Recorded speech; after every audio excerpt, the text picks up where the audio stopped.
Haskins, and I have another special guest on Ideally Crazy today. I have Miss Bianca Cox-Richardson. And Miss Bianca Cox-Richardson is my son's auntie, and I call her Bianca. So y'all know if I know somebody, I'm just going to refer to them as I know. So it's Miss Bianca Cox-Richardson to you, but to me, I'm going to call her Bianca. Okay? So I would like to get started with, I always tell you my relationship with people, and then I let them go ahead and tell you a little bit more about themselves. But Bianca is my son's aunt. And I appreciate it, Bianca, because, when I decided, when the relationship didn't work between his father and I knew I had somebody there that I could trust because she reminded me of my mother. She is a, what would he call them, a helicopter mom. She knows what her kids are doing, when they're doing it, and she's into them. And just like she's into her kids, she's into her nieces and nephews. So she's a very loving aunt.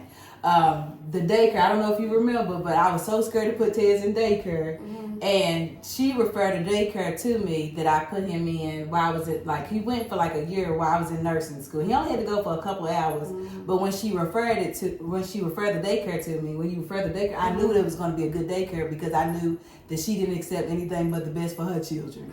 So, and her and Tez are very close. Tez is very close to his cousins, especially look, his girl cousins, he don't play about them.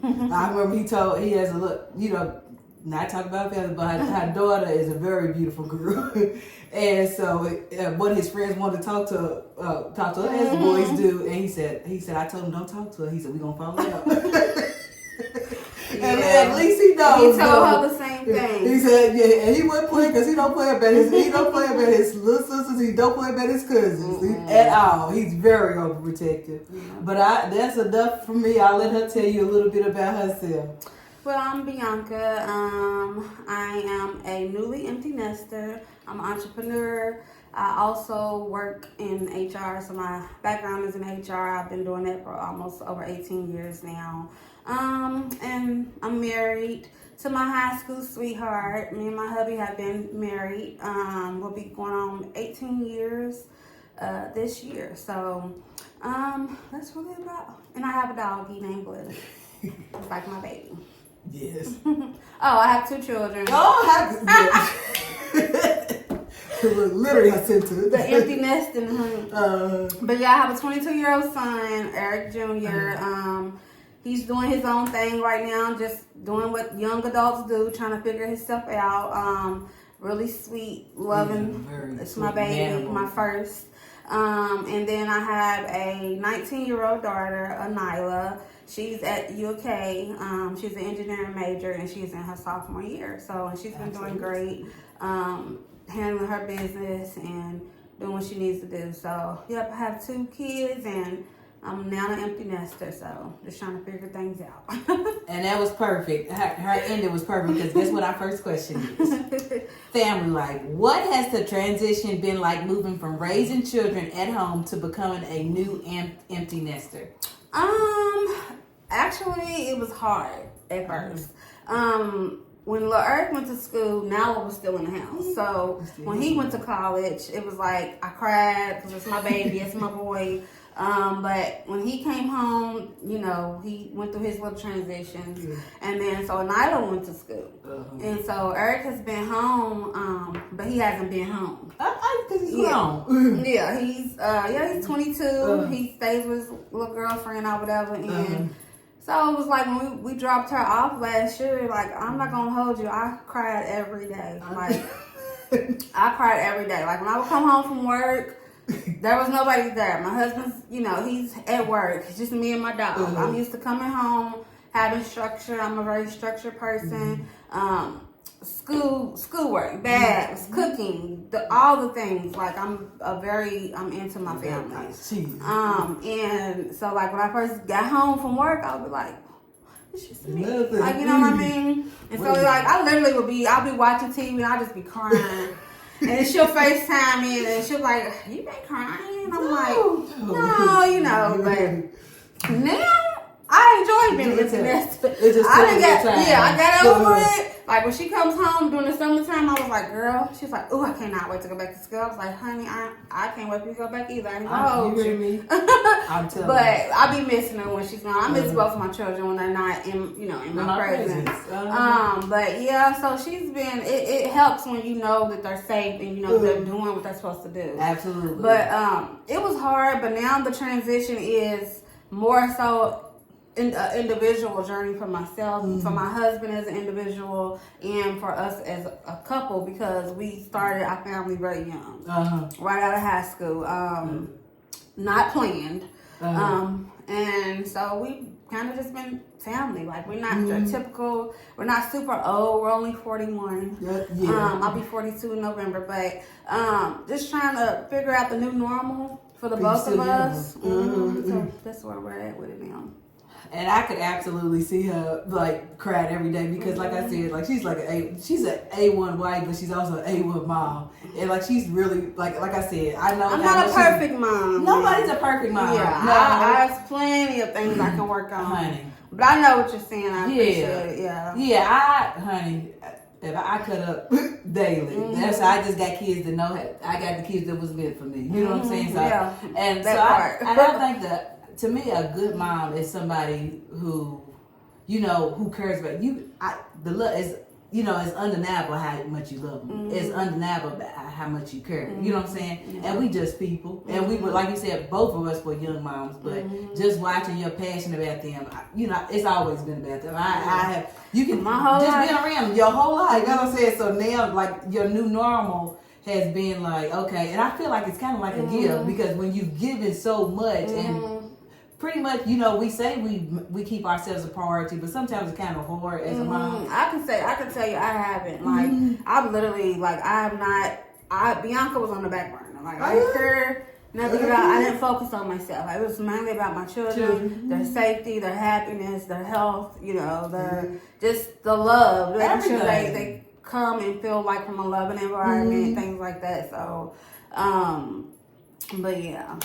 I completely understand because, like you said, it's now a gift being given back to you because you prioritized them, and God's like, okay, well, thank you for taking care of our babies. Yep. Let me give you some time to take care of you. Yep. And it's a hard transition, because over the years, people would always tell me, you have to start doing stuff for yourself. Like, you buy these kids, they have everything. You don't buy yourself nothing. Like, I have the same art, and I'm still like that. I've grown like that. So I'm still like that to this day, and I'm trying to get myself out of that, like buying myself stuff. You know what I mean? Like, I would go in the store, and my husband, like, any holiday, like, whatever, he'll give me some money or whatever. Like, don't spend this on the kids. Don't buy nothing for the house. And it's just like, I go in the store, I immediately, kids section, the first house section, husband. I'm never worrying about myself. So I completely understand. Yeah. I think with Tez, I would do the same thing, but Tez is very picky. And so I was like, I'm tired of, like, throwing my money away. And so I was like, well, God help me with this.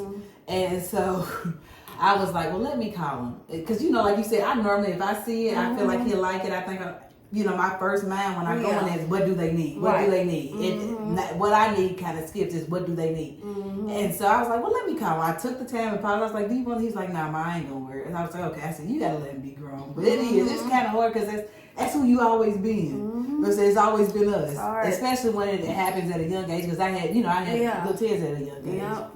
And so I was just trying to figure it out. That's just really where we at with it. But it's been fun, ain't it? Yeah. I mean, in the beginning of, just trying to figure stuff out, it's just a new normal for everybody. You know what I mean? So just balance, and even your kids, like, they have a different expectation of you when they're away. So it's like now, like with Nala, her freshman year, it was like every time she would call, I was waiting on that call. I'm picking up the phone like, hey girl, like, even with little Eric when he called, but it's just like now when they don't call, when they don't hear, it's like now she's like, but you ain't called me all day. And I'm like, she's like, where you been? Sitting here enjoying my peace, like trying to figure myself out. Like, so, but yeah, so I remember I had called Tess one time. It was like I think it was last like fall. last winter. And I had called him like 3 days in a row, and he hadn't called me back. I sent him a text message. I said, never in your life have I went 3 days and not returned. I said, I don't even go 20 minutes. Matter of fact, if I'm at work, I walk off the floor to answer your call. And he didn't even text back. He called immediately. So it was like, they know. He's horrible. Oh, honey, with that phone. But I was like, how dare you? Yeah. That's why I'm at you know who you are to me? Because you'll text him and he'll decide when he wants to text back, but then he'll text you and it's urgent. Exactly. That's how it is. That's how it is. And he have attitude if you don't pick it up. But he don't have to worry about that with Yeah, but like I even have to tell Eric, like my husband, when we out, like Nala calls, it's not an emergency. Like we have to learn how to prioritize each other, you know what I mean? Because we've always prioritized our children ahead of our marriage for a very long time because we were just on the same page as how we wanted our family structure and things like that. And it's not purposely, you know what I'm saying? We had to go. And that, this is how we want to raise our kids. This is the environment we want our kids in. This is, how we want to do it. So it's just like now, like for instance, we was in Chicago a couple weeks ago for the Chris Brown concert. And she called and kept calling. And he's rushing on. I'm like, she can wait. She can wait. Like, it's not an emergency. He was like, well, how do you know? And she texted. She didn't want me. She's a daddy's girl. You telling him to calm down is probably that's falling on deaf ears. He ain't going to have no peace until he gets out. But like, it's the same with me. He's like, Eric, he's 22. It's still my baby. Like, my only living boy. Like, it's my heart, like, you know what I mean? So, like, if he calls, I'm gonna answer the phone. But, learning, like I said, to prioritize it. Like, we're out on a date and we're in deep conversation and we're, bonding. No, we're not. We don't have little bitty kids. Right. Like, you know what I mean? Like, we don't have to stop what we're doing and let them interrupt what we have going on. Absolutely. So, absolutely. Just, learning to put those things into practice. Balance. Yeah. So. Look, switching roles. Basically. So, the motherhood journey. Looking back, what have been some of the biggest joys and lessons of raising 2 children now in college and the workforce? I probably pretty much answered some of that already, but the biggest joy is just, honestly, when your children are happy and achieving their goals, that's the biggest joy because it makes you feel like all your sacrifices and hard work are not in vain. Absolutely. So, of course, that is my biggest joy. One of the biggest lessons for me, raising children in college and the workforce, is learning that I cannot walk the journey. Oh my goodness. Yeah. Oh my! I when I tell you that was a huge one for me, and it was a rough one for me, because with Tez, like you said with your boy, Tez is very intelligent, but sometimes he would be a little lazy and didn't want to do his work. And I remember one time I literally stayed up to 3 o'clock in the morning. Did his work. I learned how to do the math so that I could do it. Yeah. And then he had to do something and he wouldn't even give it 15 minutes. And that's crazy because if would you do it for Israel? No, I don't think you so. would be on her neck. I would be on her because I always say you have to do this. Yeah, but same with me, and it's not.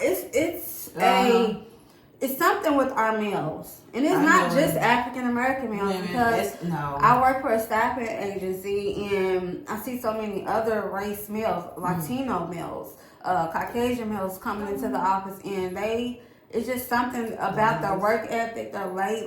It's just something. We really have to really stay praying over our sons and our boys and our men because I don't know what the disconnect is. I don't. I had with little Tez, I had told him. So that was one thing, and then I remember I was fussing at somebody about something, and his dad was like, "Rachel, your son could be guilty of something." And I was like, "Oh." And because you be. And the thing is, talking to somebody, I would be like, "Oh yeah, he do this," but you're not practicing what you believe. You know what I'm saying? If somebody asked me, "Well, Rachel, do you think Ted can do something wrong?" I'd be like, "Yeah." You know what I'm saying? But when it's time to come to your ears, it's like, "Nah, not my child." I was like, so it took. I think it took his dad because I know he mutually loved him as much as I do, and I was like, "Whoa." You know what I'm saying? Yeah. And then there was a little point where he had got in some trouble, like right after he graduated, and I was just crying. I said, Lord, and I done did everything. I done put him in church. I done took him to tutoring.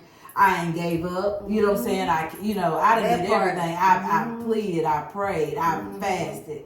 I said, I don't care what he got going on. I said, don't let what I did go in vain. I said, my parents were married, and so, and her husband have, it's her sweetheart, so she's never had her children around another man.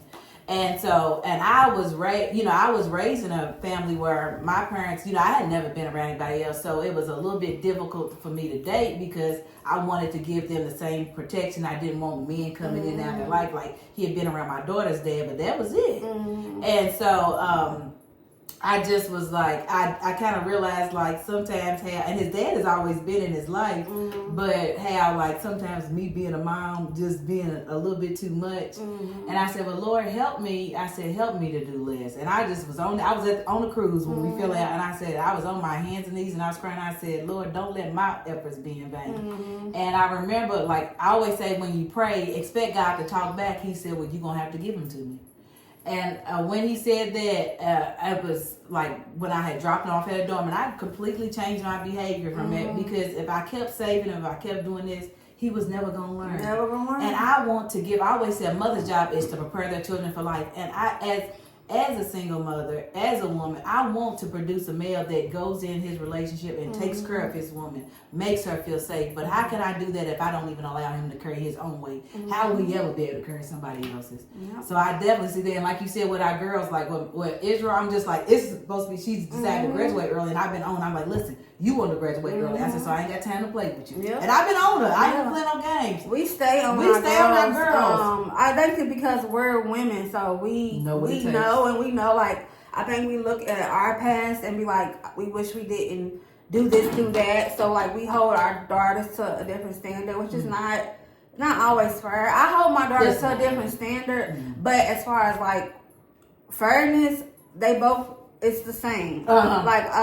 It's never a thing where, like, because I always making a point to, like, when Eric would come ask his dad, like, can I do X, Y, and Z?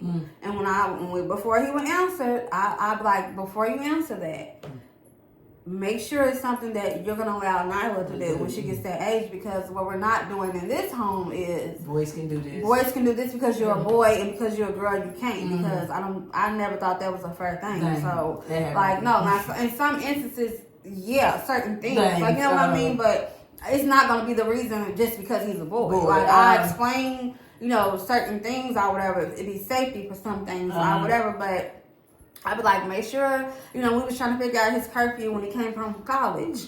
And we were talking about, because when you're in college, you don't got nobody to answer to. You come in, you leave when you want to. And so he came home, and homeboy was coming in 7 o'clock in the morning. Good morning. Yeah, doing it up. And I'm just like, nah, that ain't gonna fly here. I don't know what time you came in your dorm. Well, I do, because I had you on Life 360 and I got the alert. But you're not gonna do that here. 2 o'clock is your curfew. So then when he turned 21, he asked could it go to 3. And I'm like, I'm not going past 3 o'clock. I feel like 3 o'clock is really pushing it. Like, you know what I mean? And his daddy was like, well, he's 21, well, when she goes to college and when she comes home, make sure that time is going to be suitable for her to come in this home.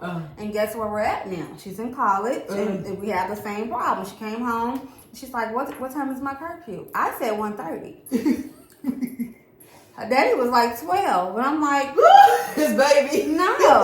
I was like, no, 1:30. And then sometimes she'll push it a little bit, and she's like, well, can I come in at 2? I'm like, come in at 2, because after 2, baby, ain't nothing open but legs. Bring your tail on in the house. There's nothing out there. But when you're in college, that's like, you're still under our care, but you're not under our care.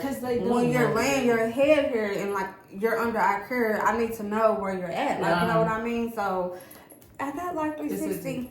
And we pause it, and they manipulate that. They know how to pause it, and they know how to pause it to where they're not right at their location at said time. I'm hip. I'm not 70 years old. They was unplugging my cameras and stuff. I know when Wi-Fi's turned off. I know I pay attention. Like I'm hip. They daddy ain't too technology, but I'm all up and through here. Like I know how to get in. Honey, I have alias accounts. I'm on social media. Like especially when they were in middle and high school, I had to create social media alias accounts because kids can be so mean and grown people can be so nasty. So I would create fake pages and be all of my daughters and my son's stuff in the comments. You know, they post something, take that down. Like no. Israel had sent me a video, and really it was supposed to be a video of her braids because she's supposed to be getting her hair braided coming up. And in the video she had dropped down, and I said, I be thinking I'm doing too much if I do a little hop in my video. I said, anything that you don't see me doing a video, I don't want to see you doing. I said that's just something a lady wouldn't do. I said, and so I get what you're saying. Like I should, like on social media today, I don't really know how to work mine, but. Like trying to figure out the aliases, and like I have, you always get that one mom friend that's up on everything, and then you be trying to go and check in and see, like, okay, well, if I do this, she told me to do this, but it's just these kids. I mean, the truth of the matter is they smarter than us. Well, we think they are. I don't think. Some things they be thinking, but I feel like for me, not as wisdom. People be like, oh, you want to be still young, I just make myself stay young because I talk to the kids, I ask questions. Like it was a couple of years ago, I think Lil Tez was over my house and him, when we lived in this neighborhood, and him and Lil Eric was talking about something. They was talking about mask up. And I didn't know what that meant. So I got on my handy dandy Facebook page and I asked the parents, what does mask up mean? So everybody was like, you tell us. So we all on there like a bunch of dodos trying to figure out what, but it was robbing somebody. You know what I'm saying? Okay. So they was talking about that, and I was just like, so I went back and I'm like, so what are y'all talking about? Like, who we masking up? And Lieutenant said, hey, B, you cap, like you do too much. No, what we mask? And like we don't know because I normally would know. And Taz is slick, like Taz is quick. He's real quick. He's a mess. Yeah. And Lil Eric said she probably went on Facebook because all she do was get on there and talk to them about us and put all our business. I put all your business. I've never even seen it. Yeah, but this was like years ago. I just remember it because I had got on there. There was so many parents like, what does it mean? Like you tell us what it means. They was asking their teenagers. And it was crazy, but yeah, you just gotta kind of stay in with your kids. Like even with like I said, like the hardest lesson is learning that I can't walk my kids' journey. For me, it's like learning to still be a guide, but sometimes I have to lately I've been having to separate myself from being a mother and stepping in the role as being more of like just paying attention to my son and stuff. So it's just like more so like we still have to be a light to our children. We still have to show up, adult or not. Like you know what I mean? Our kids, like I'm grown, I still call my mama for stuff. You know what I'm saying? I still call my mama, ask her questions, about different stuff or whatever. So you're never gonna get too old to where you don't need your parents. I feel like because you're 20, I feel like this is the problem. And that fan. You want to turn it up? Yeah, because it's I feel like the biggest issue with parents and young adults is we think, because you're a young adult, you got it all together because your age says this. But what people don't get, especially with males, because they mature so much slower. Their brain is really still developing. It is. They don't have all the answers. At 22, just because you're 22 does not mean you have all the answers. No. You still very much so need help and guidance. And it's hard to convince them sometimes. Yeah, it is.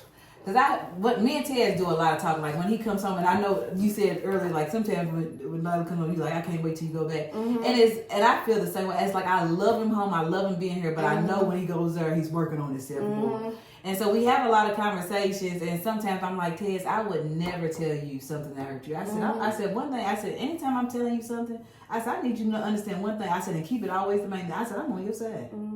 I said I don't know what. I said I don't care what happens. I said I'm always on your side, right or wrong. I said I got to tell you when you're wrong. I said because that's me offering you a better life as your mom. I said people don't tell you when you're wrong, don't love you. I said, and he said, well, so and so don't never say nothing to me. I said, well, when people don't talk, they don't care.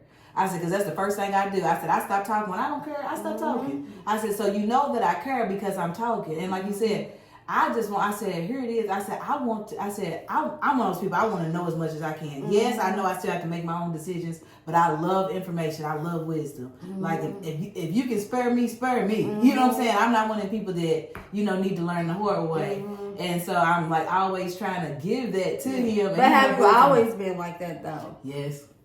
For me, like, it's like I've always, like, I love to learn. I love wisdom too, but like, males and girls are just different. Like, it's like we always have been, like, as females, just a little bit more mature. Like, we put into thought. Yeah. And, like, the males is just kind of like, I don't know what's going on with them, but it's very frustrating.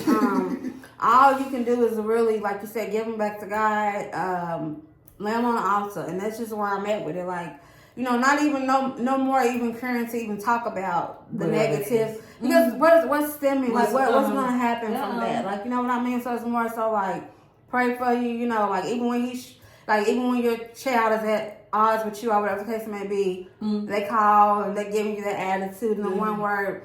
I don't care. Like this phone bill, I'm still going to call. I don't care about you being mad, feeling some type of way. I'm still going to call. You can one word me, but you're going to know that even when I was going through my stuff, my mother still called me. My mother still checked on me. My father, my family still care about me. Absolutely. And it's a period of time where sometimes, like, you get so frustrated with your kids, like, you don't want to talk to them because it's like you need that kind of space. I need a minute. Yeah, you need a minute to get it. You need them to figure it out and get it. But one thing I can say is I always used to say, you can show favoritism towards children. People can say, I never loved my kids differently, but I don't agree.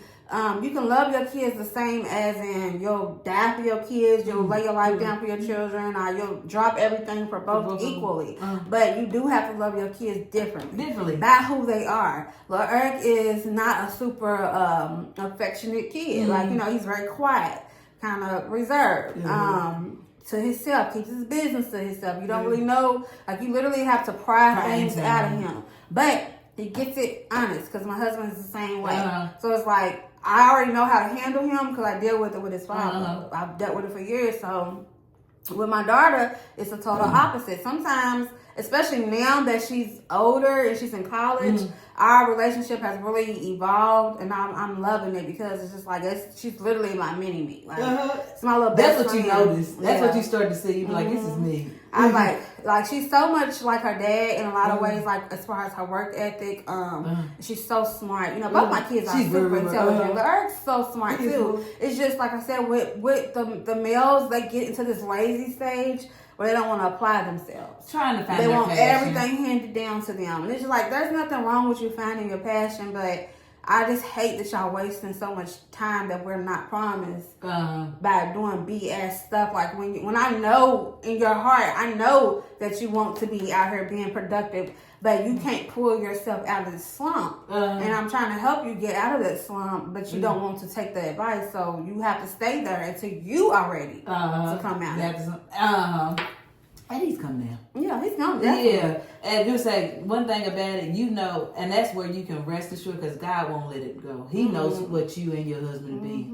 And so it ain't even so much that you putting your faith in God, putting your faith in Him. You know what God's gonna do for you. Yeah, most definitely. And so what they say is it's literally already done. And then like you said, you mentioned one thing you said was like sometimes it's not fair when you hold them to a different standard. And I had to do that one time. I was like being real hard on like Ted's about making mistakes. And I was like, wait a minute, Rachel. I said, you're not allowing him to be a kid and be human. I said, and as much stuff as you done and God done bless you and still do. You know what I'm saying? It's all about giving grace. I've had to learn that, like even with Nala and Lark, like, With males, it's different. Like my husband, he's frustrated with our son. He's just kind of like, I'm not dealing with him. I'm like, like he need to get it together, because he be doing little stuff. But more so me, like I got to the point where I'm kind of at the place where I'm not looking at what the problem is. I'm really looking at the root of it more so. Yes. And then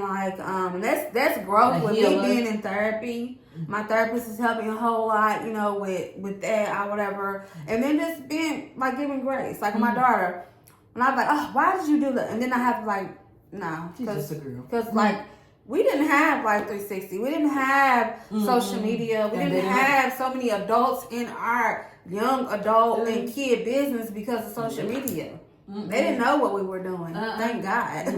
But I said all the time, I said, well, Rachel, if you be a little bit realistic, you know what she's up to about what you was up to. So yeah, and I can't, you know, and I, like even with her coming in, like her dad, he's like really on her neck. And he's like, he thinks she's not supposed to be playing and have no play at college. She's supposed to be down there, to be in some books, and that's it. I don't want to hear nothing. Like, he'll FaceTime me and he'll be like, what are you doing? Oh, me and my homegirl, Yeah, you said all that. What about them books? You ain't said nothing about them. And I'm like, she can have fun. Like, and it's an experience. When we see that she's dropping and she's not doing what she needs to do, then, but yeah, I don't feel like we have to mention it every time we talk to her because she gets up, she handles her business. She been doing it. She's a mini-me. Like, she's a morning person. She get up. She loves coffee, thanks to her grandmothers. Both of her grandmothers, my mom and his mom. She loves coffee, so it's just kind of like she gets up, honey. She has her routine. She puts on her face. She gonna make her coffee. Honey, she gets up. She's gone. She sets aside her study hours. It's just like we don't have to, but I could see. Like when we would FaceTime with her or whatever, I could see her kind of get a little attitude or get frustrated. So she's kind of like, why? You know, like, okay, I know I got to do my work. You know, and I told her, I said, kind of lay off her, you know, a little bit until we see otherwise. Her grades showing us otherwise. Like, she's doing all the right things. Like, you don't have to be so. It's fine. Every time she, you know, because she's allowed to go have fun. Yeah, like, college is the experience. Yeah. And I always say, I'm glad that I did get to have an experience because I didn't get a lot of freedom. And I didn't get that experience because I was a mama. You know what I'm saying? So it's like I'm literally living through my child right now because it's just kind of like I didn't get that. And honestly, like she's really breaking generational curses. Like she's honestly like, okay, because you know, my mom, my mother, Lisa, and my dad, Carrie, but you know, the other situation as far as like my biological, who actually had me. So if you look at like the biological part of it all, not who like that's my mama, that's her granny. My mama Lisa is her granny. But if you look at like the blood part of it, like my biological mother, she did not go to college. I didn't get to go to college. I went to college, but I didn't finish it. My husband's mother didn't graduate, or you know, didn't get to go to college.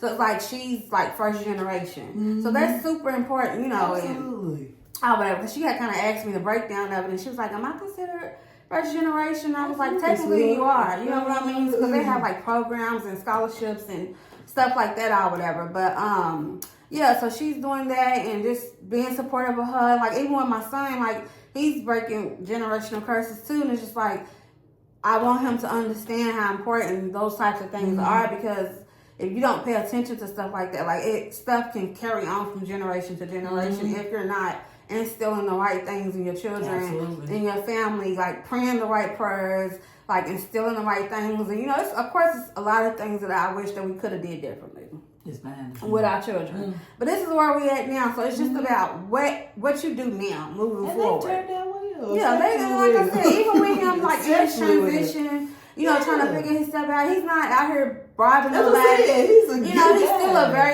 very respectable, very much so good boy. Like my son's a good person. You know what I mean? Just trying to figure it out. It's just a disconnect with our males, and I really want that to be fixed. Like I hate to see our males go through this, like you know, like trying to find themselves. Yeah, so many of them come into the office where I work, and it's just kind of like. I be want to snatch them up like I'm their mama. Like, don't come in here looking like you look. And then I'm asking you questions in your cell phone the entire time. I'm talking to you about a job and you're on your phone. It's like, put the phone down and focus. Like, and that was one thing I always, like you said, we was raised a certain way, so you show up a certain way. And with Ted, I always, you know, I kept him nice, neat, and clean. So when he wanted to get to this little stage where he just wanted to look any kind of way, one time I shed a little tear. I said, I always get you. I said, why would you do this? That's irritating. Yeah, I'm like really? Yeah, where did this come from? Because I know you know better than this. And like you said, I'm teaching them, and it's not so much what other people think. But in this world, we have to work with other people. The first thing people do is they see. They judge. And they judge you from what they see. And you already have some things going against you, like you said, because you're a black male, this and that. And they're intelligent, and they're very... I know Lil Eric used to be over here all the time too, because they used to live right around the corner from my parents. And so he's the sweet. Even my mom didn't talk about how good he is. You know, he's the sweetest guy. And so, but people don't get to know. They don't know you, and that's why I tell Ted. I said they don't see nothing like you. If Ted start talking to you, the color. Look, all they see is the color. And if you start talking to Ted, I don't have a neighbor that don't look to you. You hear me? There's not a lady. Once they talk to them, they love them. They little male finesses. Like I ain't gonna say finesses. That's exactly what they just sweet. They super sweet. But look, Ted's more so. He's more talkative. He's charming. He's very charming. Yeah, my son can be too though. Like I was like, oh, he's so sweet. You know? That's what I think about it. I call him Sour Patch because we get the opposite. Like, that's what I think about him. I don't see what y'all sour. Yeah, I understand. I call him Sour Patch. And Ted's get that. Now you know that because Ted's the same way. You know that face he get when he just is over. When he be like. And so I'm like but you won't meet a neighbor that doesn't like the ladies at church, honey. I always say he has 3 sets of grandparents. You can't tell none of his grandmothers nothing about him. I mean none of them. And so look, from his dad's mom to my mom, and they know. The thing is, they know him, and I be like, no, why would I be making this up about him? Like you know him, you've had interaction, you know how he get down. But it's like they forget everything. Even my great granny in there, like she just thinks everybody in the street. She'll say to him, she said, I should have kept you. He would have been awful. Like awful. Yeah, like boys, they something else. And my mom's the same. Like she babies them boys up. Yeah. Like ain't no tomorrow. So when I'm telling Miss Lisa, so even when I be calling her, talking to her about my frustrations, and she be like, yeah, well they know. In the back of my head, I'm like, I know she's calling him, babying him up. I know. Yeah, she gonna correct him. My dad, my dad was the ruling force. Like my mom was the ruling force too. My dad was the one strict, but my mom more so and that's all the boys in the family. Ain't this her grandsons? It's her nephews. I mean, they all. My mom. That's how women are. Yeah, she really be spoiling these boys. And I try to when I'm telling her if I have to tell her something that he's done because I know she's gonna bake him. I just try because I don't want her to think I'm just being emotional. I simply tell her what he did. That way she don't think I'm adding on to it. Yeah, she gonna listen, but she gonna form her own opinion. She's gonna approach it how she wants to approach it. And 9 times out of 10, we wrong and they right. But for the most part, if they really wrong, they be wrong. She'll get on them. She do get on them. She checks them for stuff. But if they get to crying and all that stuff, all that go out the door. It's a wrap. She spoils them boys. She spoils the girls too, but them boys, it's something because she do her nephews the same way. That's how Mama is. With Ted's I was I'm talking about Ted's a lot because he's the first one that's out of the house, but. But he had did something. I had to, as a mom, it was hard for me. I was like, Ted, you're the problem. She was like, did you have to say that? I was like, what? How do I fix this if I don't tell? Because if you don't know that there's a problem, how can you fix it? But she was disgusted with me. And so they do. And my mother's like it, not like you said, not just with Ted's, but just males in general. There's a guy at church and his mom was fussing about him, and honey, she turned her head because she wasn't going to talk about it. When my mama's for you, baby, she don't care what nobody say. She's not, honey, she'll sit there and ignore it because she's not going. Yeah, she's going to hear all sides and she's going to form her own opinion and she's going to handle it the way she want to handle it and do however she want to do. But I know for a fact, she don't play about them boys, especially them grandsons. Sunshine literally. How has being a wife and mother shaped the way you balance family life with pursuing your entrepreneur dreams? It was a struggle in the beginning. Trying to because never been an entrepreneur. Just really God just gave it to me. I just knew that I've always kept a job since 13. I keep jobs, but I'm a job mover. I'm not a person that can be in an environment for really past 5 years, honestly. I've not found an environment that I wish to be in for long periods of time. So I'm a job mover. Like I always look for better opportunity. I've always looked for better positions, better certifications I could possibly get for better pay, things like that. So I've been in HR for almost 18 years. But then I was just like, I don't think I'm meant to work with nobody. Like, I just honestly don't think I'm meant to work. I'm meant to be my own boss because I would even like get assigned assignments from work. And then like I was picking me to do certain things and stuff like that. So it was just like, I'm a leader. Like, I'm not really meant to, and it's just like even being a leader under somebody else's thumb, it still wasn't working for me because I sometimes find stuff that they do wrong and I feel like it could be done a better way. Right. You know what I mean? So it's just kind of like, So I was like, I've always been like, wanting to do like event planning, like more wedding coordinating. Like when people would get married, I would try to do wedding coordination because I like structure. So it's like I'm a big structure person from start to finish. So I did a couple of weddings, not really decorating. So like I knew how to decorate, but really didn't have the niche to want to do it. And then I started slowly doing when I started doing my kids' birthday parties. So when I started doing those, I was like, okay, well, I kind of like, doing all the things or whatever. So I started doing that. So when my daughter started getting older and I started doing her parties, I was like, I want to do something that's different. When she started having sleepovers, I was like, these kids be on their electronics way too much for me. Like when they come over, I'm standing outside the door. I ain't standing outside the door, but I'm listening. Like I didn't know what y'all got going on because you have to watch kids around kids. You have to watch kids around kids. You gotta watch kids around kids. I don't care what nobody says. Absolutely. You have to. It's not just for adults. You gotta watch children around other kids. Absolutely. So I'm always being kind of listening because then you also have to watch with girls. They can be mean and catty, and trying to be not include others and things like that. So I always would be kind of closely listening, making sure that there's no inappropriate talk and stuff like that. So one day I came in, they were all on their phones. And I mean, she begged me for the sleepover, begged me, her little friends, oh, miss, can we come? Did the sleepover.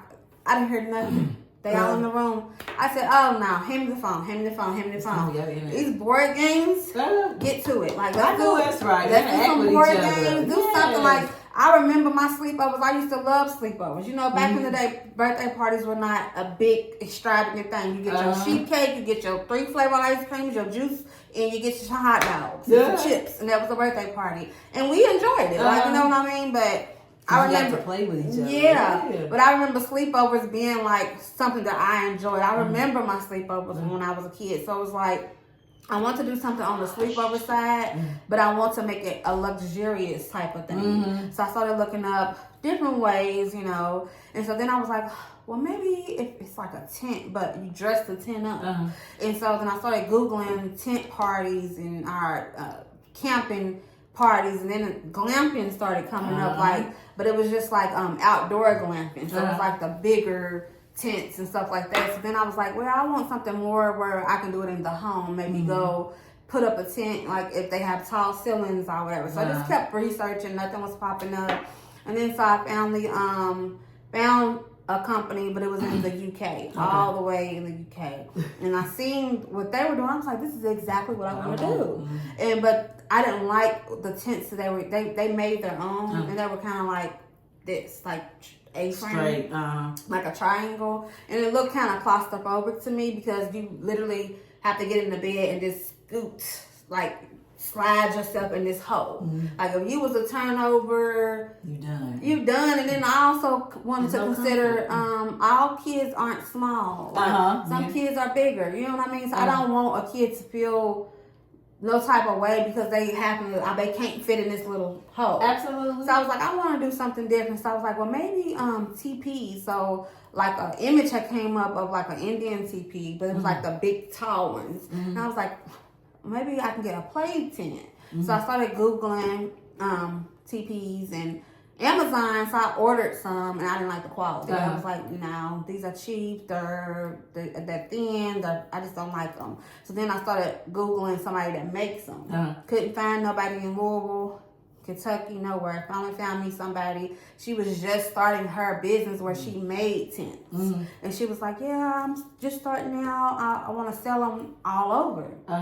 She said, I have different fabrics, she's actually like a foreigner, so she's like not from here, and she's like, y'all want to ship them all over? And I was like, well, I'm doing this. I would love to buy, can you send me some swatches from your fabric?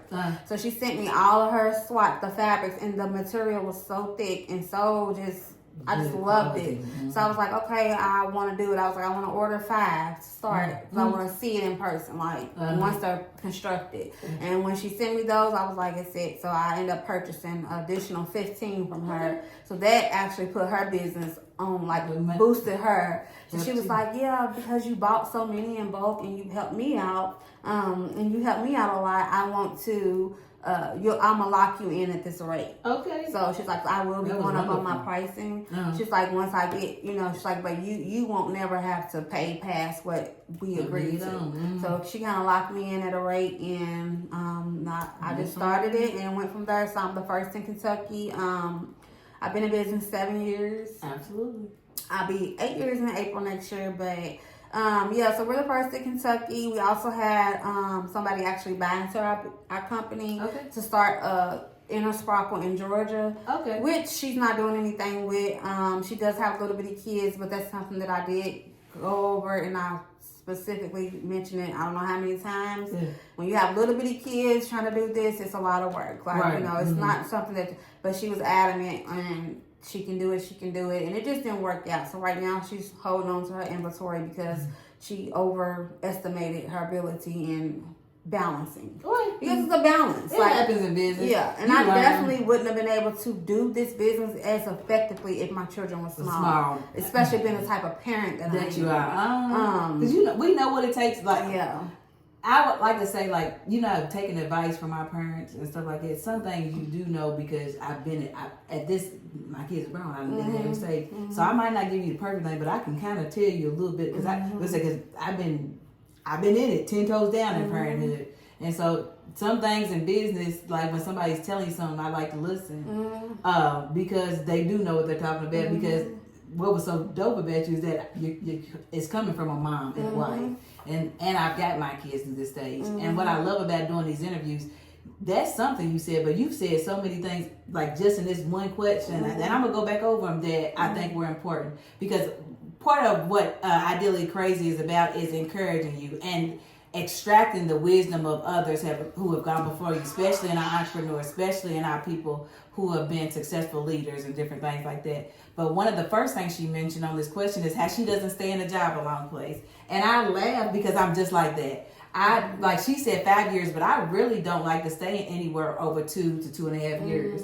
And some people say, how we was taught, our parents stayed till they retired. With your 401k, and I get all of that, but like honestly, the way that they're going with our Social Security and everything else, I mean, my whole thing was like, okay, stay in a job 5 years.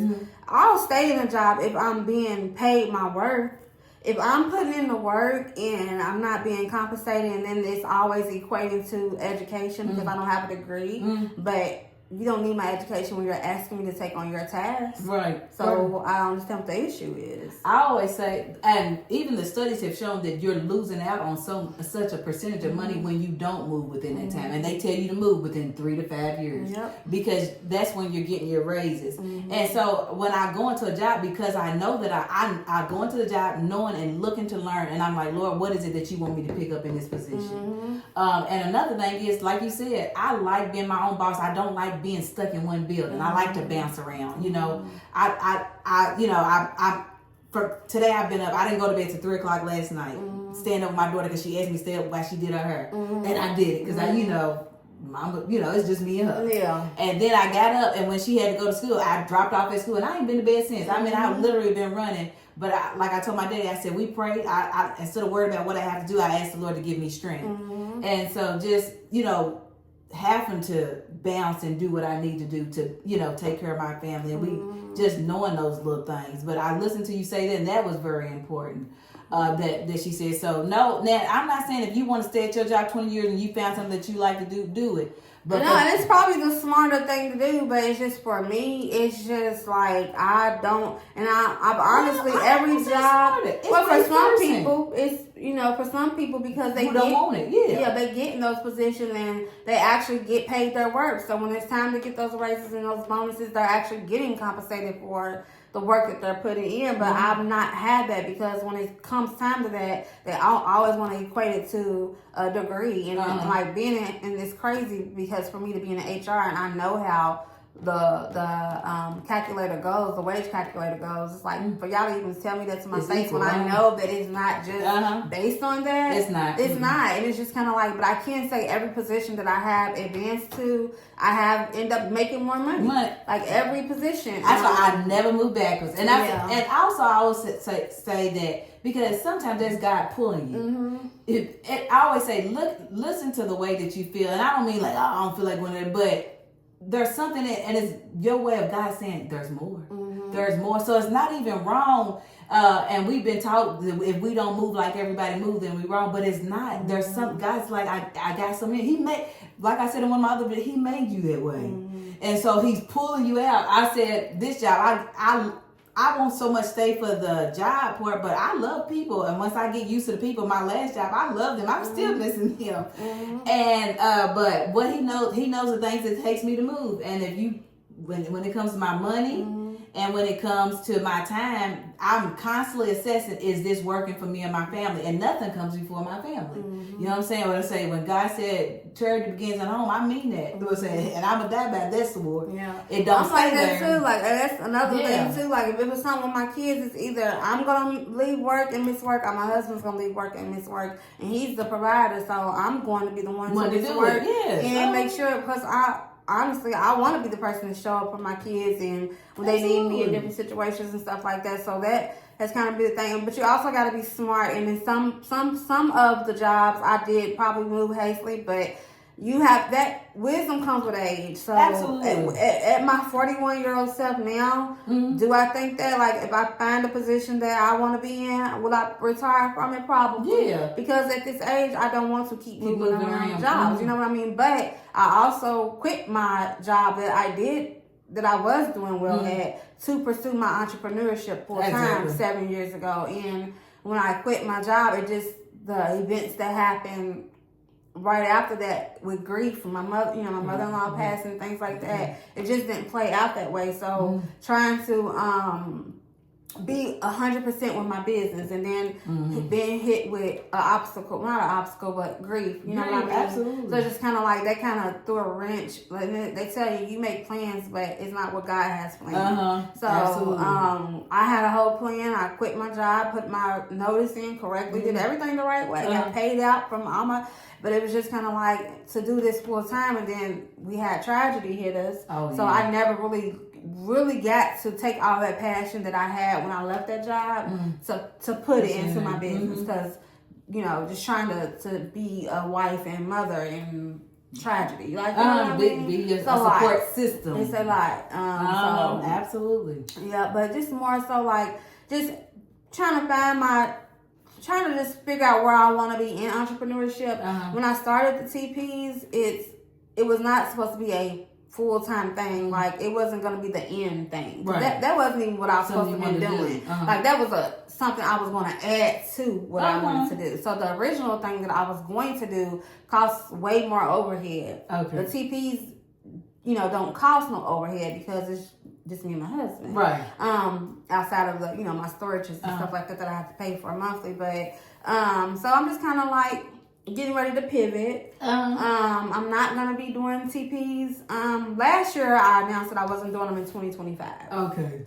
I had so many clients call me and write me and tell me like, you can't, you gotta keep like, what can we do to help you? What, like why, so just kind of go over with them. So I was like, okay, I'm gonna give it. They was like, well, can you scale back? And I think it was burnout because we were doing 4 and 5 a weekend. Like I'm working full time, Monday through Friday, 40 hours a week. My husband's working 40 hours plus. And he's helping me on the weekends. It's just me and him. And they said, oh, hire some people.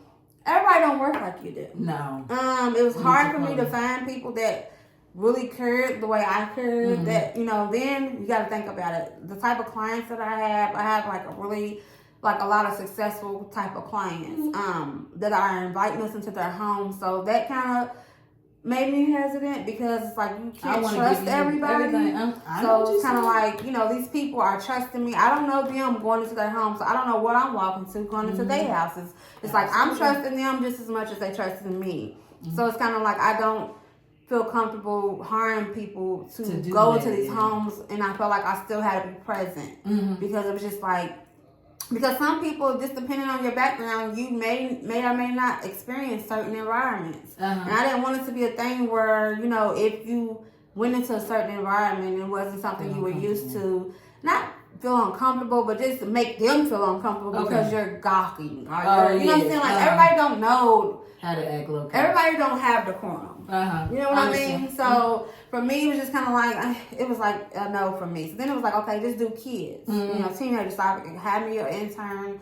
I use her when I'm busy. And she's great. You know, she does a very good job. She's teachable. I use my nieces, and you know, when I need them, things like that, and they do good jobs and stuff like that. My kids don't want to help me. They hate this business. Hate it. Because it's mom at home and boss mama at work. Yeah, because I'm already bossy. Me too. Without being in my work mode. But when it's in a sparkle, I'm a whole nother beast. That's why I always tell them, I tell people in my business, I say, and you know me, I'm real easy, real nice going, real easy going. But I say Nurse Rachel and Rachel are two different people. Like, I don't play no games. Yeah. And I completely understand about hiring people because, you know, talking to my business partner about, you know, my business, First Premier Concierge Nursing, and I take care of people for a living. You know what I'm saying? So when I come in your home, I'm coming into your home to deliver care. So I'm very particular about who I would want to work with there because I don't have no off days when it comes to stuff like that. I don't care if I got to push that smile and force it on there and pray myself through that spirit and pray it up because I know what I'm coming in there to do, and all of that matters. And I have to find somebody that all of that matters to them as much. Not just the hands-on caregiving, but the spirit that you bring into this home. Because this is people. And that's what I used to say to my nurses at the hospital. I'd be like, listen, you know, we don't work an average job. We dealing with people. We can't make no mistakes really, and we have to watch how we do because they already sick. Our job is to, because it don't cost nothing to be kind, but you know, everybody didn't learn it, and everybody wasn't raised that way. Some people are nasty. Some people are in their jobs just for money, and I don't want you know my clients to ever feel like uneasy when I leave because word of mouth is your biggest advertisement. I don't have a lot of social media followings. I'm a person, I'll be in the house. Like me and my husband, we are in the house people. We are okay with being in the house. Like, if I step out, people act like I've been in the ice age. Like, oh my God, what are you doing? It's just like, okay. You know, it's not a big deal. I laugh. I see y'all, but I'll be so happy when I see them going to do stuff because like I said, it's always been about them, their kids, and I love it. But you know, I love when I see you in your little stories or something that y'all post. I'll be just a grin and happy for you because she's a homebody. She's a mom wife. My husband's a super homebody. He's a dope guy. Yeah, he's now it's just like trying to push him. So like we're both. I'm more of the spontaneous person. I'm on TikTok like no tomorrow. So you always find ideas and stuff on there. But he's chill, laid back, you know. But I just don't. I like to do things.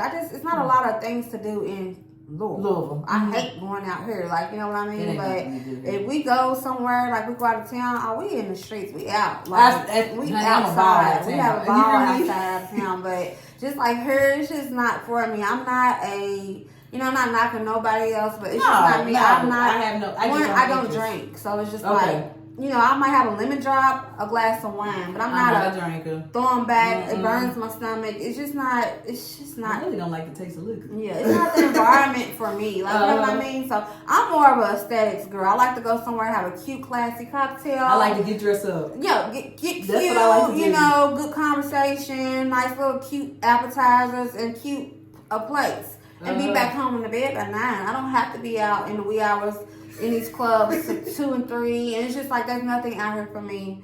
You know. I told my mom like a couple weeks ago, she had asked me to do something, and I think I was out kind of late. because she was in church service. Like I said, Ma, I'll be at home by 10. I was thinking this weekend about going out because I Israel's getting older, and so she's at her friends got cars. I'm looking for a car for her right now. You know, they got licenses, and so she's able to live her own little life.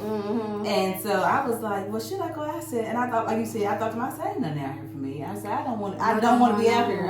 And I'm perfectly fine at home because I know I'm not interested. And like you said, if I go out of town, I'm gonna have a ball, and I'm still gonna probably have to be back home a little bit early because I get tired. But if you give me a nap, I can roll with it. But that's me with being an empty nester now. I'm like, now, honey, I go home.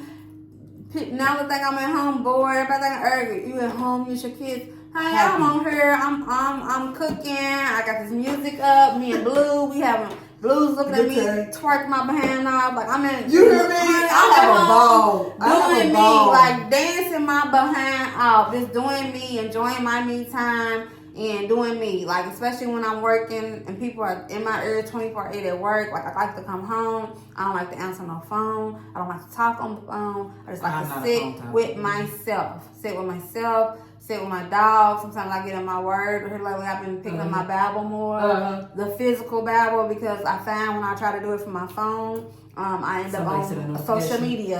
I get distracted. You know what I'm saying? So it's like, no, put this phone down and pick up the physical Bible and get in your word. Because I've always been a reader. I've stopped. I don't read a lot these days, but I've been starting to find my love for that again. Because once I started having kids, I didn't have time to read. I always was keeping my eyes on them. So just trying to find hobbies and things that I enjoy to get back to.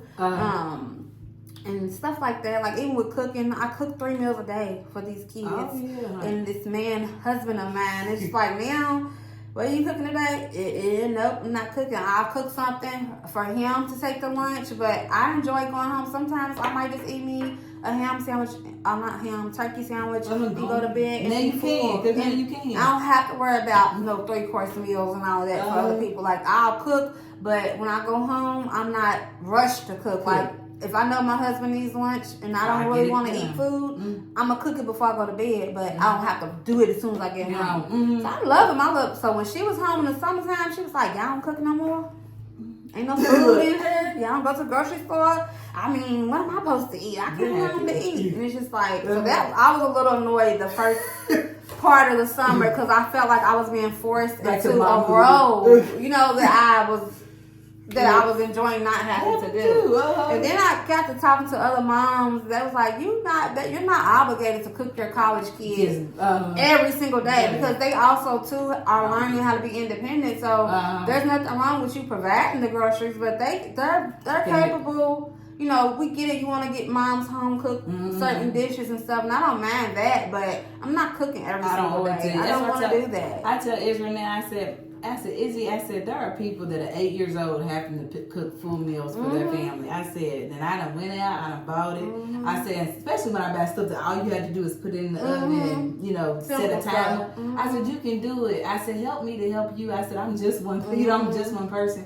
Plus, I like to do it because, like, Ted is very particular about what he eats. Israel is so picky. He really only wants chicken nuggets. But Israel, his palate's kind of expanded. He stayed down a little bit. Because I would be so worried, even on vacation, I would be so worried about where we going because I'm worried about what my baby going to eat. You know what I'm saying? What he's going to eat. Then with Israel, what I love, my grandparents, like my Aunt Terry had her, but my grandparents also had her because they lived together. And so my granny would cook. If anything meal my granny didn't cook, my auntie cooked. So she's a home cook person. Like she likes salad. She would dip in the salad like raw onions and eat it. So she'll always prefer home cooking over. And so I'm like, help me help you. This is what you like. And it's actually better for you. Do it. Help me with this. But we just spoiled these kids. Like I'm like. And sometimes it does get frustrating. I'm like, if I don't do it don't get done. But I'm like, well, Rachel, that's on you. Like, make her help you. Because one thing my best friend does really good about that, she got girls, so I guess she had to be like that. But baby, everybody gonna work in that house. She was like, I need you cooking this, I need you doing this, and I said, well, that's what you're gonna have to do. I said, because at first I was like, well, if I talk about it, that's one thing I wish I did more of when my kids were teenagers, where make them do a little bit more. Get in the kitchen, kind of doing stuff like that. Because I mean, baby, if I didn't get at that stove, wasn't nobody eating. And that's was very, before that. yeah. At first it was like, oh, my little family needs me. I love it. Like, you know what I mean? But as time they got older and you just getting busy and stuff, it's kind of like, look, y'all don't have to wait on me to go clickety clack some pots for y'all to fill y'all stomachs. Like, eat you some noodles or something, like, you know. But that's what I be telling Israel. Sometimes that's a weekly conversation. I be like, listen, you know, I don't let nobody sit on me. I said, get up. But I be missing it, you know. Like I love when they ask for certain meals because it's like, oh, hey, they still need me. They still want my cooking. They like a lot. Yeah, like but I do have fried chicken sometimes. So yeah, I love it, but it's just like she thought I was supposed to cook every day or something. I was like, and it's hot. I'm not going to be in no stove every day now. You give me one meal, so we came to a compromise. You tell me one meal a week, and I got you, and I'll do that. But what you want me to cook particularly, but you know, she's something else. But yeah, I love it. Yeah. So we're gonna wrap it up. What advice would you give to other women juggling family, marriage, and entrepreneurship who still want to pursue their passions? I would just say first and foremost, go to God first. Go to God first. Get clearance for any and everything that you do. Write it down. So important. Write it down. When you write it down, it's more clarity because you can see, like, you know, with a pencil or a pen, you can scratch it out and you can go back and you can make adjustments to it. There's nothing that's set in stone. So do your research, and just also just prioritize your family first. Like, business is great, but you have to prioritize what your life consists of. And for me, if my family is pouring back into me and filling my cup, then I need that from them to be able to run a business effectively, to be able to be a great, you know, entrepreneur to your needs or to your clients or customers' needs. So basically, just find the balance, you know, and just know that it's not going to happen overnight. It takes time. I'm still figuring it out, you know, because it's a oversaturated market, but it can be oversaturated. Everybody has a particular gift, and nobody, you know, it's other companies that do what I do, but I hear God blesses, no man can curse. Yeah, but I hear so much from people like, I know your work from anybody else's work. Like, you have to create a signature, something that's going to make your clients or make people remember you specifically. Like you have to create a signature about your brand that makes your brand stand out totally different from anybody else's. And that's what you said. I wanted to mention that how particular you are, and so everything. And like you said, even at work, those are signs. Anything that you don't really like about yourself, I promise you, it's a gift. And that's what I always say. Ideally crazy is seeing yourself through God's eyes. Flip it. Because that was his intentions always, is for you to see the gift in it. The way that you're particular, the way that you are, if I was going to buy something for somebody, it would be somebody like it. Because I've already worked for the money. Once I pay somebody to do something, I want them to do it and do it well. And the way that you're critiquing constantly, you're analyzing constantly. And that's what I love about you. And that's what I love hearing. I want them to hear that. I might be particular, I might be picky, but look how perfect I am at doing this. That's where your gift is. That same thing that annoys you is where your gift is. That same thing where your gift is somebody else's blessing. And that's why I tell people all the time. My husband, he even joke, like, when we're setting up and the clients will be like, they could be shocked. They be like, it looks just like the picture. What did you think it was going to look like? Why would you pay me this and you didn't think it was going to look like this? But you would be surprised. There's so many scammers and con artists and things like that. But my husband even joke around with the clients, and they're like, oh my God, I just don't see how y'all creative. And he was like, yeah, I spent all night coming up with this. And, you know, and I looked at him, they're like, oh, okay. We all laugh or whatever. But, you know, he even tell me, he was like, you ain't know about stuff. Like, he gets my frustration because when we be on the scene, sometimes he don't be listening. And I'll be like, that's not how I asked you to put that. Like, we on a time crunch, you know, because I found a lot of times after we set up, I go back, I critique,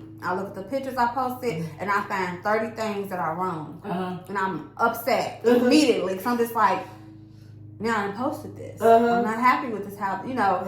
But it's just kind of like, other people don't notice it, but I notice it because it's not what it was supposed to be in now. Like, I will put a pillow a certain way, and my husband is so OCD and anal. He's all about, like, how things line up, and he does not line it the way that I would like it. So I've gone back and looked back at pictures, and I'm like, you went behind me after I placed that. He's like, yeah, it was not right. It was right, and now it doesn't look right on the picture. You know, yeah. So just kind of like, I'm super anal about everything. Like even with my kids, I've always been anal with my kids. So it's just kind of like, I guess you're right. You know, as far as like stuff that maybe people think you're too much of, or you do too much, or I'm out. You know, people always say, "Oh, you do too much. You extra." Balance, and that's fine. That's balance. People have to understand balance.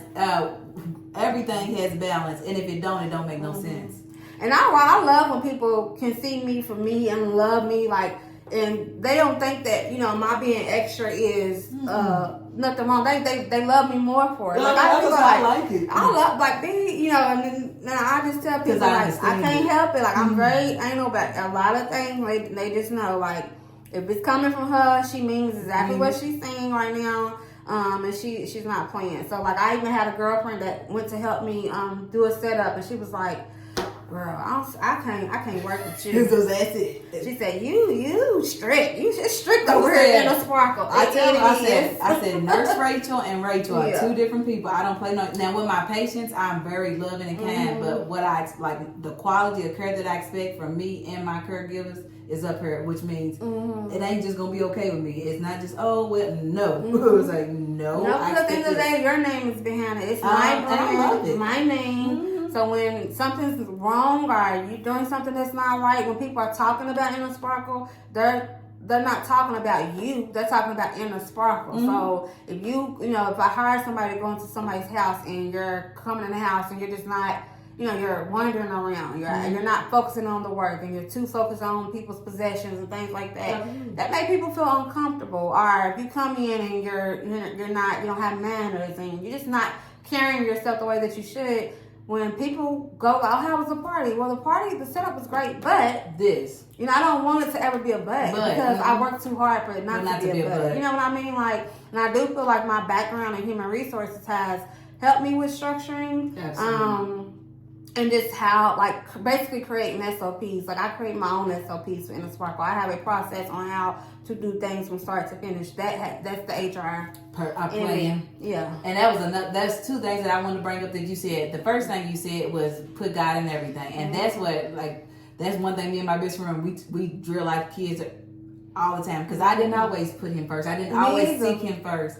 And when I tell you, every time I seek him first, it always works out for me. I don't care what kind of comes in there, what kind of, rod or wrench or something tries to go in the plan. When I tell you it always works out in my favor, it always works out in my favor. And the second thing you said was write it down. The Bible says write a vision, make it plain. If you think about it, everything in life starts off in paper form before it ever comes to fruition.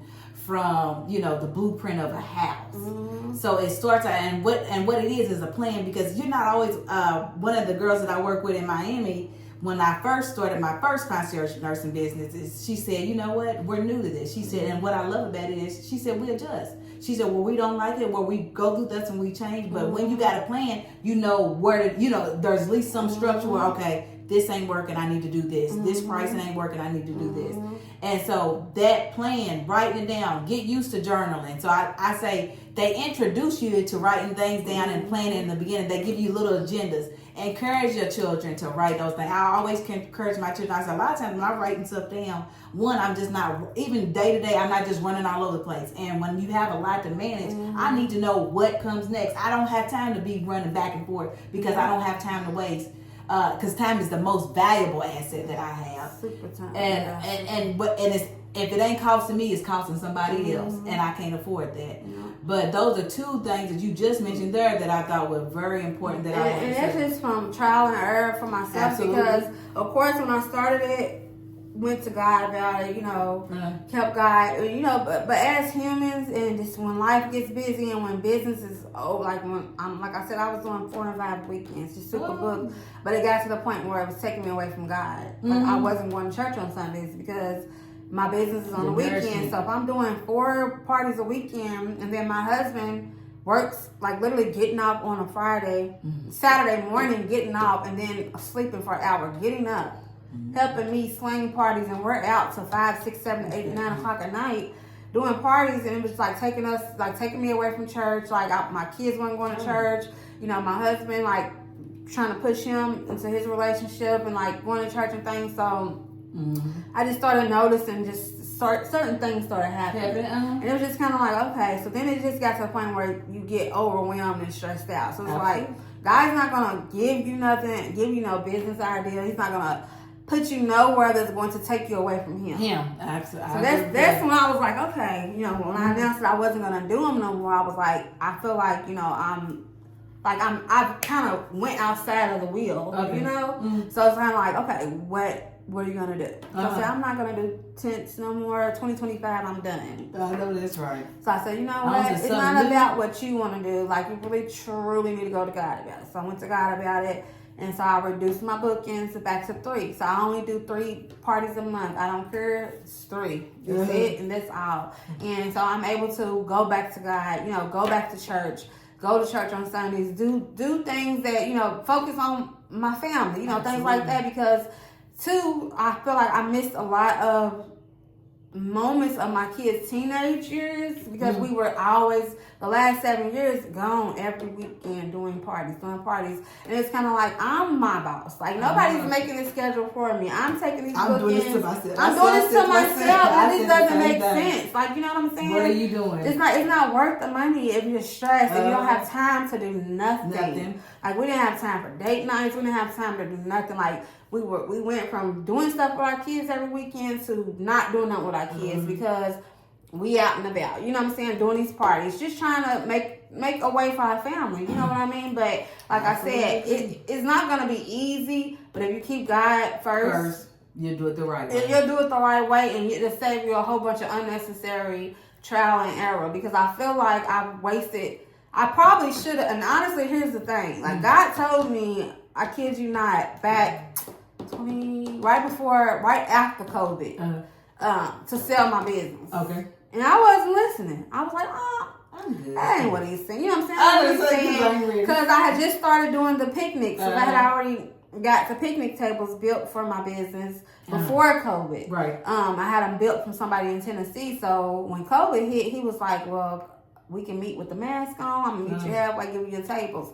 So when I started doing the date night picnics on the waterfront, that took off. I was like, you definitely ain't telling me to sell my business, and I'm up right now. You know what I mean? You can't possibly be telling me to do that. And so I didn't listen. I continued on, and I faced so many obstacles and issues with, you know, since then. But like now, since I've reined it back in, I went back to God and, you know, figure out what it is I'm supposed to be doing and asking him, you know, what should I do? What I told you to do? Absolutely. To sell, you know, to do what you need to do. So we're in the process of pivoting, because, you know, you just gotta learn, like with business, sometimes it's not, you don't have to stay. You can pivot. You don't have to, especially certain businesses. So if you're in healthcare, that's one thing. Like even in healthcare, you can go to school and get certifications, and you can pivot it all around. That's what I love about nursing. I said there's a part of nursing that almost anybody can do and make money off of it. And with the first time, you guys know that the first time I did concierge nursing, I was in Miami, and like she said, word of mouth, it was flowing. I started off on social media, but I was getting so busy that I wasn't even able to update it, and it was just people coming through. And I remember praying about it because it was going so well, but I didn't really like the city because I was thinking about moving my family down there. And the Lord said, you can have it and it'll work. He said, but it's going to cost you the time that you would spend raising your children to get this business the way that you want it. And basically, because the Lord, what I love about the Lord God is he lays before you a choice. He tells you the truth. I always say when people hide things from you, that's from the devil. Like when they don't tell you everything that's going on, because God is upfront. He's going to tell you what it's going to cost you. He's going to be honest with you. And so I look for that in people. But he said it's gonna work, but this is what it's gonna cost you. And he allowed me to make that decision. And knowing me, I'm not cool if my family ain't cool. My family is always gonna be a priority to me. I can't be. Just knowing who I am. Like my first love is my family. So I have to make sure that I'm there for them. And so I said, well, you only parent like your mother for life. But the type of parenting that you have to do is like up to the age of 18. I said, go ahead and do that, because then I can't get that 18 years. I can't get back. I don't get to do that at 23, 24. I said, but I can come back to this. And what I love about God is that He'll give it back to you. And I thank God for that. I said, I put others first. And I was talking to my best friend today about that. I said, a lot of times you'll put other people first, and God will still, He'll give it back to you, because He's an on-time God. He's a God that keeps His promises. He knows your heart. He knows what you want. But He said, I'll give you back the years that the scarecrow tried to steal. So the years that you feel like you lost, you didn't lose them. A lot of times He'll fast forward whatever you got going on, because He knows your sacrifices. And that's what I love about God.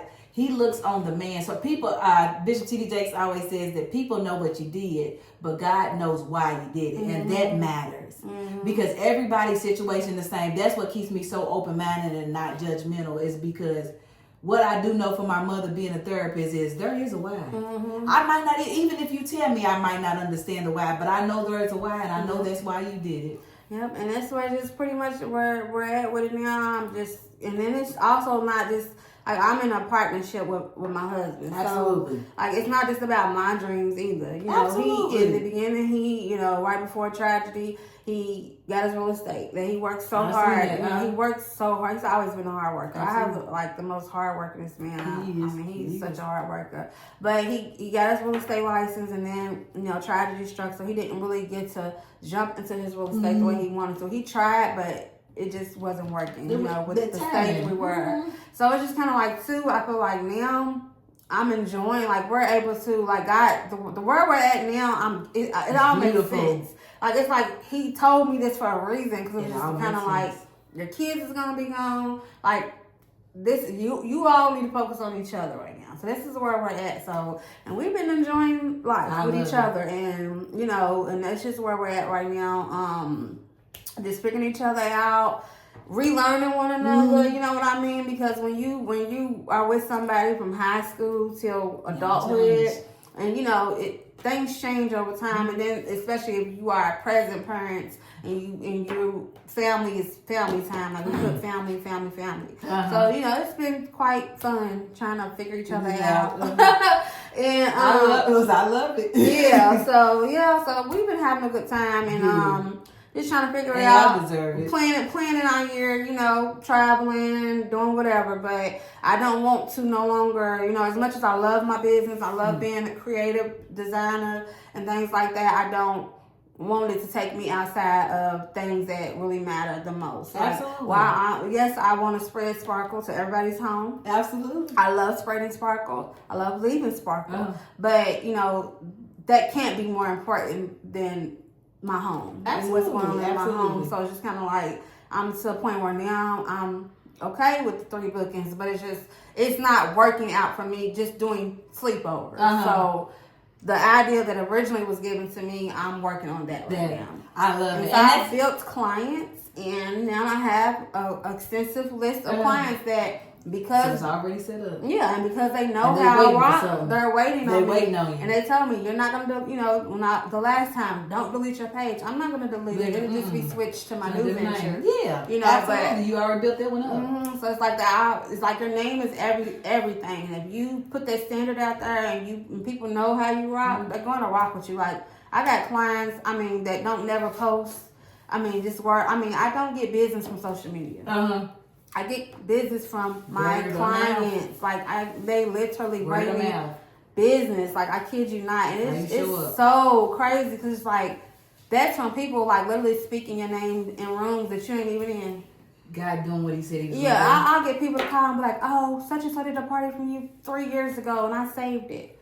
And you know what? There was one other thing you said, and I'm going to wrap it up. Okay. But you said that, like, how God, He'll tell you a little bit. And He always tells you a little bit. He don't never give you the whole plan. Yeah. He never gives you the whole plan. So I like to say that, because sometimes I'll be like, am I just not hearing? Am I confused? And stuff? No, He never gives you the whole plan, because that's where your faith is going to come in. So that's where, like she said, she got back in her word. That's where it calls me back to my word. And I have to get back in Him, because if I want further instruction, I have to come back to Him. He's always going to put you in a position to have to come back to Him. And so He never, because I'll be like, Lord, but at the end, it always makes sense. I be like, I see why you said that. I see why you did it this way.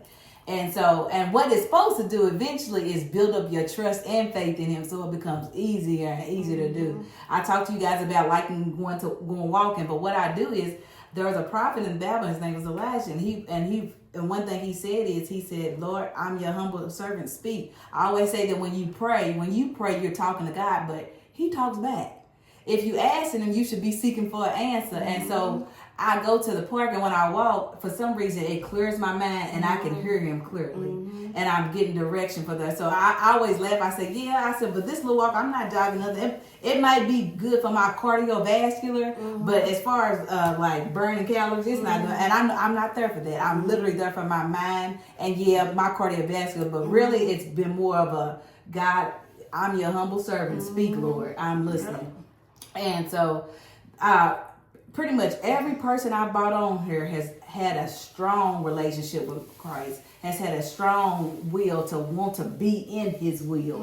And God just keeps blessing. He keeps showing up. And like she said, not just that, but the quality of a person. That's another thing. You know the quality, you know what God is in by the quality somebody presents. God's not presenting people no mess. It might not be all together yet, but their spirit and their intentions, and you can tell people's intentions when they do stuff. You know, like even if I mess up here, you know by my spirit that I meant for it to be perfect. And so just that, and how God puts that in you and grows that. And so I want to thank you so much for coming today. I want to thank you for talking about this. It's been an absolutely dope conversation. We went on and on, but I love talking to other moms and just anybody because we have so much in common.